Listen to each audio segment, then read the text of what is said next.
तो क्या कहते हैं, चलिए शुरू करते हैं। चलो तुम्हारी नॉलेज के लिए डाल दूँ कि अभी हम क्या पढ़ने वाले हैं।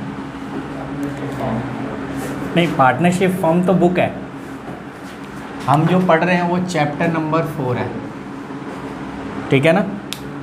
तो जो कि आपके लिए भी अच्छी है और हमारे लिए भी। और चैप्टर 4 में अच्छा है कि नया टॉपिक करा रहा हूँ तो आपको समझ में आएगा, ठीक है ना। नहीं समझ में आएगा तो भी कर लेना, बाद में रिवीजन है, ठीक है ना। समझ में आए तो भी हाँ, ना समझ में आए तो भी हाँ, चलता रहेगा, है ना। सबसे पहले जैसा कि आपको पता है बेसिक टर्म समझा देता हूँ। पार्टनरशिप क्या होता है, ये नाम आपने बहुत बार कहीं भी सुना हुआ है ना। पार्टनरशिप क्या होता है कि पार्टनरशिप में कम से कम कितने लोगों की ज़रूरत होती है, 2 और मोर पर्सन, ठीक है ना। 2 और 2 से अधिक लोग किसी भी कंपनी को शुरू करते हैं, फर्म को शुरू करते हैं और आपस में होने वाले प्रॉफिट और लॉस को आपस में बांटते हैं, उसी को क्या बोलते हैं, पार्टनरशिप, ठीक है। और कुछ बेसिक टर्म बता दूं। बेसिक टर्म में आप ये भी देख लो कि सपोज़ करो 3 पार्टनर ने मिलकर बिजनेस को चालू किया और इनके बीच रेशियो 3:1 है। तो मैं अगर कहूँ ए को कितना मिलेगा, 100 रुपये का,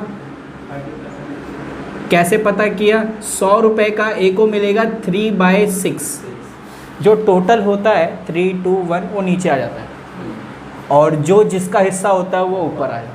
तो अगर मैं कहूँ बी को कितना मिलेगा बता सकते हो, 2/6 किसका, 100। तो इसी बात पे बता दो सी को कितना मिलेगा, 1/6 ऑफ 100। ये बेसिक चीज़ें हैं, ये चीज़ें सीख ली तो अच्छी बात, ठीक है ना। अच्छा, दूसरी बात हमने ये भी इसमें सीखी कि ये जो रेशियो दिया हुआ है इसको बोलते हैं profit sharing ratio. Profit sharing ratio यानी कंपनी में होने वाले प्रॉफिट लॉस को इस रेशियो में वो बांटेंगे, ठीक है। बाद में क्या करते हैं कि ये अपना डिसीजन चेंज कर देते हैं, ये कहते हैं कि अब हम इस रेशियो में ना बांट के एक नया रेशियो जनरेट कर रहे हैं, उसमें बांटेंगे। मैंने कहा अभी ए और बी सी जब इन्होंने बिजनेस स्टार्ट किया उस समय रेशियो क्या था, 3:1।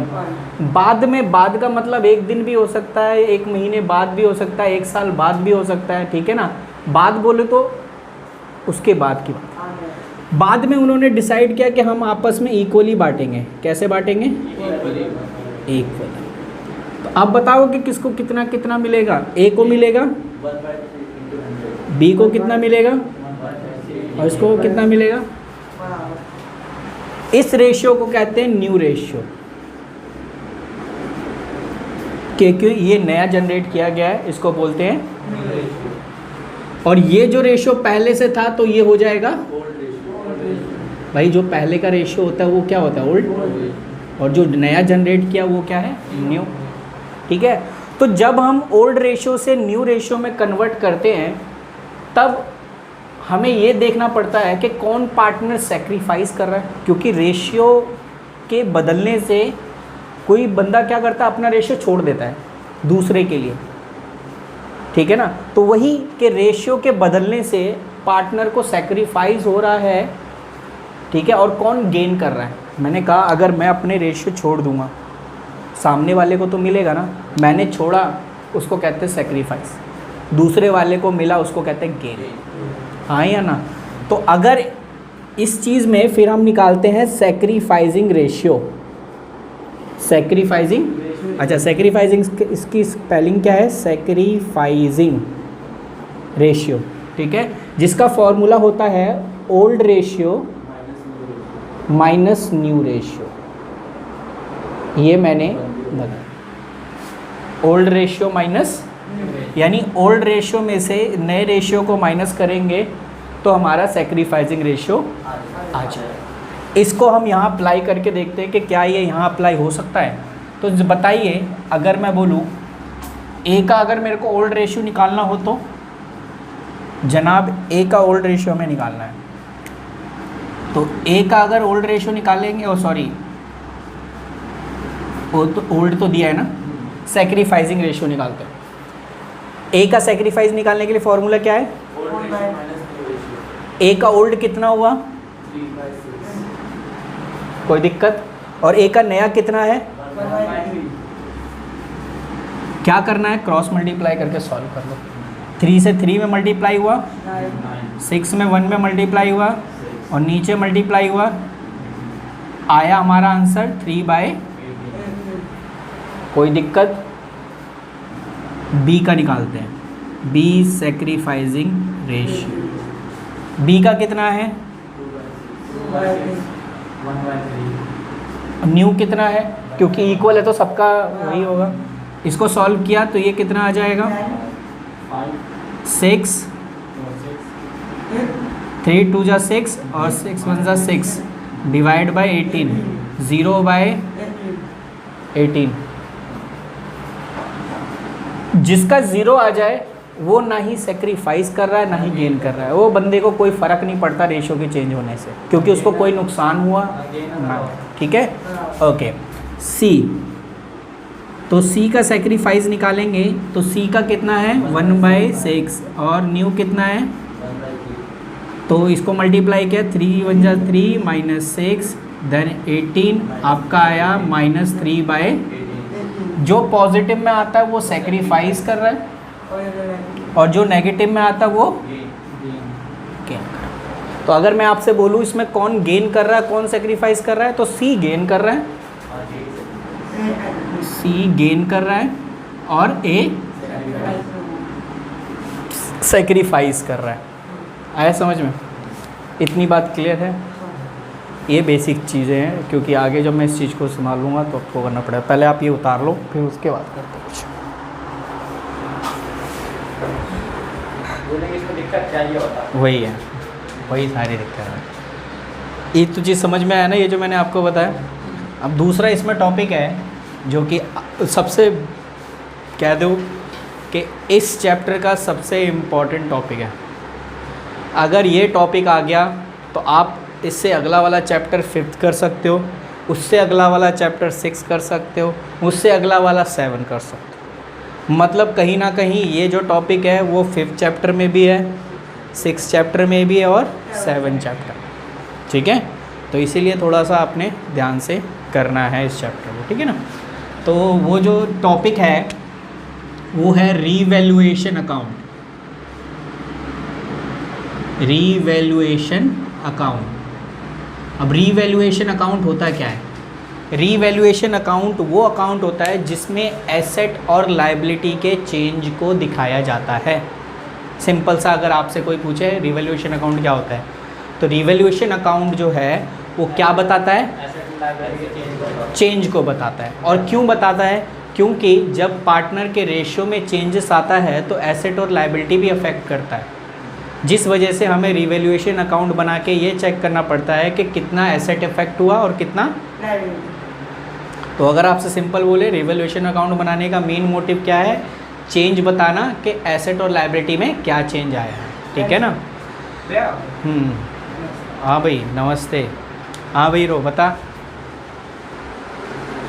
चलो, मैं रिवैल्यूएशन अकाउंट जो अच्छा है तो सही समय पे आ गया भाई। रिवैल्यूएशन अकाउंट करा रहा हूँ मैं, ठीक है ना? रिवैल्यूएशन अकाउंट से ही स्टार्ट, इससे पहले की जो बेसिक चीज़ें तो वो सारी चीज़ें पता ही है। मैं रिवैल्यूएशन अकाउंट बना रहा तो अच्छी बात है यहाँ से।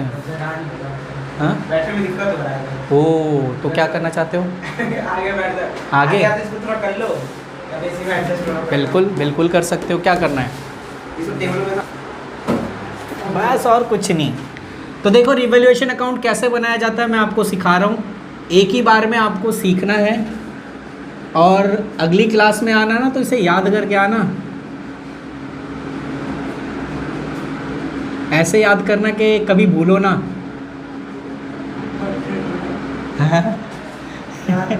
किसकी था? कुछ बोला इसने? और ये कितने मार्क्स का आता है ये भी बता दूं। वैसे टोटल जो है 8 मार्क्स का क्वेश्चन आता है, जिसमें ये 2 नंबर इंक्लूड होता है। मतलब ऐसे होता है 2 + 2 + 2 6 हो गया। 8 में एडजस्टमेंट आ जाता है ना तो रेट बढ़ जाता है इसके और इसके। तो मैं बताऊंगा एडमिशन वाले में। अभी यहाँ पर सिर्फ अभी 2-2 करके चलते हैं, 2-2। पार्ट्स के मार्क्स मिलते हैं ना अलग-अलग। हाँ, क्योंकि इसमें बनाना पड़ता है revaluation account, partners capital account और बैलेंस शीट। तो तीनों के 2-2-2, तो ये 2 नंबर के फ्री फंड का, और ये पहला स्टेप होता है, ये स्टेप नंबर 1। अगर आपका स्टेप 1 ही खराब गया तो आप उम्मीद मत रखो कि सेकंड सही जाएगा और थर्ड सही जाएगा। इसलिए हमारा फर्स्ट स्टेप सही होना चाहिए। तो इसको करने के लिए हमें पहले ये पता होना चाहिए क्या चीज़ डेबिट साइड आएगी और क्या चीज़ क्रेडिट साइड आएगी। जब भी एसेट की वैल्यू डिक्रीज होगी, डिक्रीज इन एसेट, अगर कोई भी एसेट है, चाहे वो फिक्स एसेट हो या करंट एसेट हो, कैश को छोड़ के, उनकी वैल्यू अगर कम होगी तो डेबिट साइड, और अगर वैल्यू बढ़ेगी तो यानी by increase in asset, decrease in asset debit side, और उसी का उल्टा अगर इंक्रीज इन लाइबिलिटी यहाँ आएगी तो इधर क्या आएगा, डिक्रीज इन लाइबिलिटी। ठीक है। तीसरा, अगर कोई भी अनरिकॉर्डेड लाइबिलिटी है, अब उसे मैं रिकॉर्ड करने जा रहा हूँ, तो लाइबिलिटी रिकॉर्ड करने का मतलब बढ़ा ही तो रहा हूँ मैं भाई। जो लाइबिलिटी मैंने रिकॉर्ड नहीं की थी अब रिकॉर्ड करने जा रहा हूँ तो बढ़ा ही रहा हूँ। तो इसीलिए अनरिकॉर्डेड लाइबिलिटी डेबिट साइड और अनरिकॉर्डेड एसेट, बिल्कुल अनरिकॉर्डेड एसेट आपका करेक्ट। ये 6 चीज़ें आपने याद रखनी है। और फिर हम क्या करेंगे, अकाउंट को क्लोज करेंगे। ये हमने किया अकाउंट को, पहले पार्ट में इतना ही करना। ठीक है। अब ये चेक करेंगे किधर का ज़्यादा है। अगर क्रेडिट साइड का ज़्यादा है तो उसको दोनों तरफ लिखेंगे, तो बैलेंस किधर आएगा, डेबिट साइड, क्योंकि अगर इधर ज़्यादा है तो बैलेंस किधर आएगा, डेबिट साइड। और अगर डेबिट साइड बैलेंस आया तो उसको बोलेंगे प्रॉफिट ट्रांसफ़र, ये T/F ट्रांसफ़र टू, अगर जितने भी पार्टनर हैं, 2 पार्टनर है तो 2 पार्टनर के बीच प्रॉफिट बचेगा।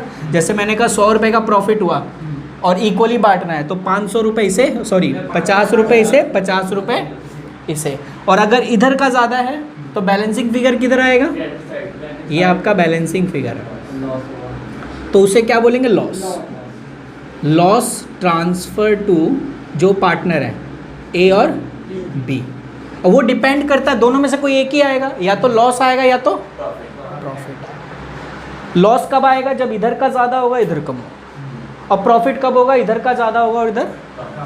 फटाफट इसे उतार लो, फिर हम इसको आगे का प्रोसेस करते हैं, इसमें क्या होगा। सेटअप वेटअप करके रखना पड़ता है भैया, इतना वो नहीं है। अभी इसमें मेरे को बहुत से कट पिट करना है।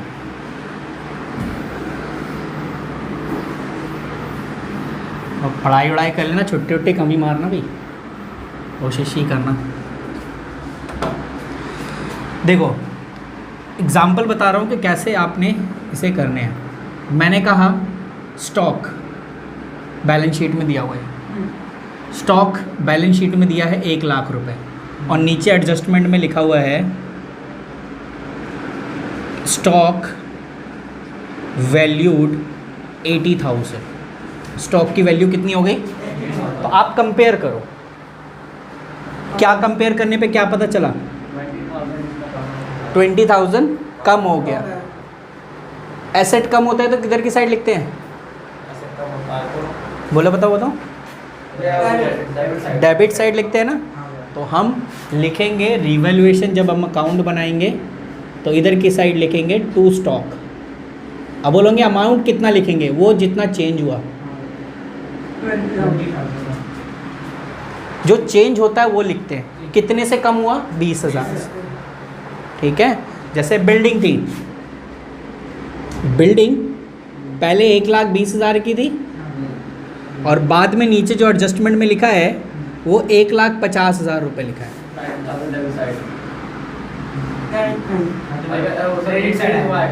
क्रेडिट साइड, क्योंकि स्टॉक की वैल्यू बढ़ी है, इंक्रीज हुई है भाई, और स्टॉक इंक्रीज होगा तो किस नाम से? By building.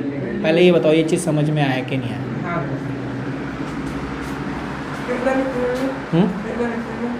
कितना?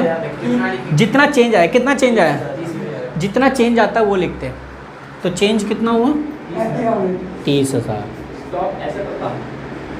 स्टॉक बिल्कुल एसेट होता है यार, करंट एसेट होता है। दोनों assets होते हैं। स्टॉक करंट एसेट होता है, गुड भी एसेट ही होता है यार। ऐसे तो मत बोलो यार, 12th में आ गए हो तुम, अब ऐसे करोगे हैं? अब तुम्हें बताना पड़ रहा है कि स्टॉक यार एसेट होती है, लाइबिलिटी होती है, ऐसे क्या? अच्छा चल, कंफर्म तो क्लियर हो गया ना? कंफर्म के साथ साथ डाउट भी क्लियर हो गया है। चल बढ़िया। मतलब जो चीज़ हमें नहीं आती हो ना, तुम क्या करना है? कंफर्म कर रहा था, आता तो है। कंफर्म कर रहा था, क्या पता मेरा कंफर्मेशन 100% मैच कर जाए। ये नहीं पता 0% लेके बैठा हुआ, पता ही नहीं है। ये ट्रिक बढ़िया था, मैं भी अपनाऊंगा है। ये वाला confirm। हाँ, मैं 100 confirm ही करता हूँ। अब देखो जर्नल एंट्री, इसी की जर्नल एंट्री या तो अकाउंट बनाने के लिए आ जाएगा या तो जर्नल एंट्री, ठीक है ना? लोग कहते हैं जर्नल एंट्री हार्ड है, लेकिन अगर आप कॉन्सेप्ट के हिसाब से चलो ना तो जर्नल एंट्री ज़्यादा हार्ड नहीं है। अकाउंट में आप उलट फेर हो सकता है कि भाई डेबिट साइड लेके क्रेडिट साइड, लेकिन जर्नल एंट्री में ऐसा कोई खेल नहीं है, ठीक है? तो बताओ, जब हमने रिवैल्यूएशन अकाउंट, छोटा सा आपको समझाता हूँ मैं कैसे बनाते हैं। ये रिवैल्यूएशन अकाउंट है, ये डेबिट साइड है, और ये क्या है? जो आइटम डेबिट साइड आया है उससे रिवैल्यूएशन डेबिट हुआ है, क्योंकि ये रिवैल्यूएशन का डेबिट साइड है, और ये रिवैल्यूएशन का, तो इधर जो आइटम है उससे रिवैल्यूएशन क्रेडिट हुआ है। और अगर ऐसे सेंस में बात करो, जिसके आगे 2 लगा है तो रिवैल्यूएशन को कर देंगे डेबिट, और 2 जिससे हुआ है वो कर देंगे। जैसे मैं कहूँ decrease in asset, decrease in asset, तो बताओ अगर कोई एसेट की वैल्यू कम होगी तो रिवैल्यूएशन में किधर की साइड आता है? डेबिट में। तो इसका मतलब है रिवैल्यूएशन अकाउंट डेबिट, क्योंकि आपने बोला डेबिट साइड आता है। और 2 किससे? Partner. 2 asset, not a partner. Asset ही तो लिखते हैं, जैसे अभी मैंने स्टॉक लिखा था ना, एसेट ही तो नाम लिखेंगे। अगर इसी का उल्टा मैं कहूँ इंक्रीज इन एसेट, तो बताओगे क्या हुआ? ये किधर की साइड है? Credit side. तो इसका मतलब रिवैल्यूएशन क्रेडिट होगा, तो 2 रिवैल्यूएशन लिख दिया, तो डेबिट में क्या आएगा? जिसके अगेंस्ट हुआ, जो बाय लगा होता है ना जिसके आगे, वो डेबिट हो जाता है। तो बाय एसेट के आगे लगा हुआ है ना, तो लिख देंगे asset account, building account debit to revaluation, revaluation account debit to stock. बिल्कुल, एसेट का नाम दिया हुआ होगा तो एसेट का नाम शो करेंगे, कोई दिक्कत नहीं। मेरे को बताओगे इंक्रीज इन लायबिलिटी और डिक्रीज इन लायबिलिटी का क्या लिखेंगे? अगर तुमने ये मेरे को समझा दिया ना, समझ लो तुम्हें जर्नल एंट्री आ गई।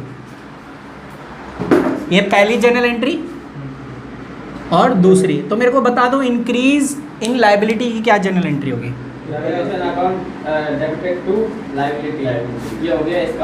क्या अकाउंट, क्या अकाउंट, क्या account? Revaluation account debit to liability. अच्छा, और डिक्रीज का क्या होगा फिर? हाँ, लायबिलिटी अकाउंट डेबिट। आया समझ में? ये है ना ट्रिक, मज़ेदार। अगर आपको अकाउंट आता है तो आप अकाउंट से ही जनरेट का एंट्री कर सकते हो। मैंने आपको आगे की तो एंट्री बताई नहीं, आपने खुद ही बताई। और जो अनरिकॉर्डेड एसेट है और अनरिकॉर्डेड लायबिलिटी वाली भी एंट्री कैसी होगी, पहले तो आप ये उतार लो, 4 उतारो और 2 की एंट्री आप खुद करके देखो, ठीक है? फिर मेरे को बताओ कि वो ठीक है कि नहीं। ठीक है, कोई नहीं, आजा बता दो अनरिकॉर्डेड एसेट का, अनरिकॉर्डेड लायबिलिटी लिख देते हैं। अनरिकॉर्डेड लायबिलिटी, वो लायबिलिटी जो अभी तक रिकॉर्ड नहीं की है, अब रिकॉर्ड करने जा रहे हैं, तो इसकी क्या एंट्री की आपने? तो यानी revaluation account debit to unrecorded liability, है ना? Very good. 6 वाला पॉइंट बता दो फिर इसी बात पे।